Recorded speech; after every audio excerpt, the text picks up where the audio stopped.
डमरू, ए डमरू पापा, डमरू कहाँ गए पोर के मन बिजली बुझा दे हो। ते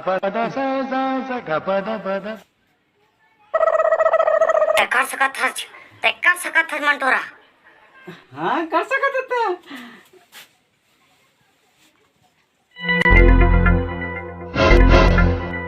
हाँ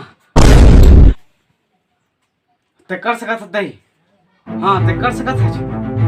हाँ हाँ दई ते कर सकत हज। बिल्कुल कर सकत हज मंटोरा, बिल्कुल कर सकत हज। हाँ हाँ हाँ हाँ हाँ रउआ कर सकत नहीं। तो 7 रुपए तात करिएगा।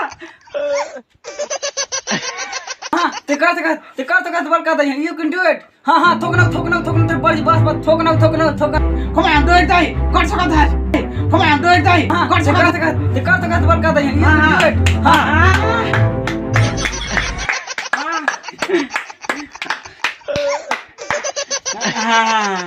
हाँ अरे वो तो फिर हिट गया दाई। हाँ हाँ दबा आंटी।